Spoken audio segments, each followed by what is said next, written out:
আজকে বানাবো গাজর আর পেঁপে দিয়ে লাড্ডু।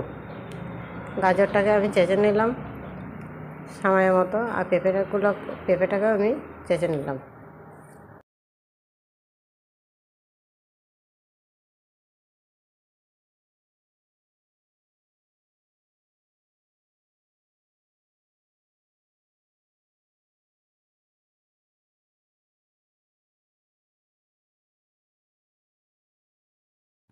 চেঁচে নিয়ে এগুলোকে আমি কড়াইয়ে অল্প পানি দিয়ে সেদ্ধ করতে দিলাম।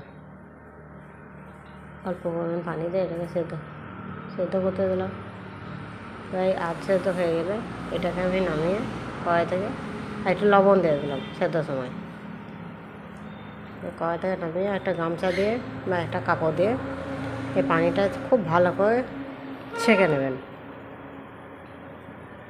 আমিও ছেঁকে নিলাম পানিটাকে খুব ভালো করে গামছার মধ্যে দিয়ে, ছোটো একটা গামছাতে দিয়ে পানিগুলোকে খুব ভালো করে ছেঁকে নেবো।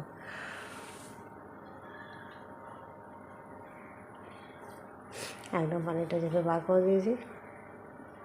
এটা ঠান্ডা হলেই করবেন, কিন্তু আমি গরম অবস্থায় করেছি, খুব কষ্ট হলো।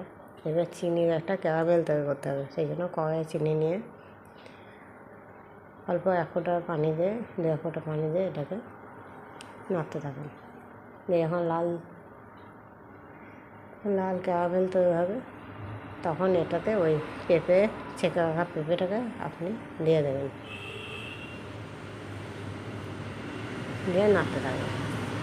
আর এতে এলাচ থাকলানো বা দারচিনি থাকলানো দিয়ে দেবেন। আমিও দিয়ে দিয়েছি, ওর সঙ্গে দিয়েছিলাম। এবার ভালো করে নেবে, একদম লাগা হয়, কিন্তু চিনিটা বেশ অনেকটা লাগবে। যতটা পেঁপে সময়টা থাকবে তার থেকে বেশি চিনি লাগবে, প্রায় ডবলের কাছাকাছি, 1.5 ভাগ। নিয়ে এটাকে নেড়ে চেড়ে একদম যখন লাগা হয়ে আসবে একটা থালাতে ঘি বুলিয়ে নেবেন, আর এতেও কিছুটা ঘি দিয়ে দেবেন। এতেও আমি কিছুটা ঘি দিয়ে দেবো, দিয়ে নাড়তে থাকবো। একটু অল্প ঘি দিলে ঘি একটা সেন্ট হবে, সেটাও খেতেও ভালো লাগবে।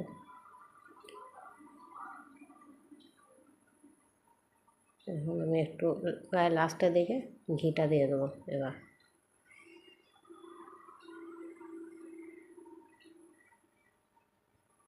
এবারে দেখুন যখন লাগা হয়ে আসবে তখন নামিয়ে ঠান্ডা করে নিয়ে এভাবে একটা করে লাড্ডু বানিয়ে ওই ঘি দেওয়া থালার মধ্যে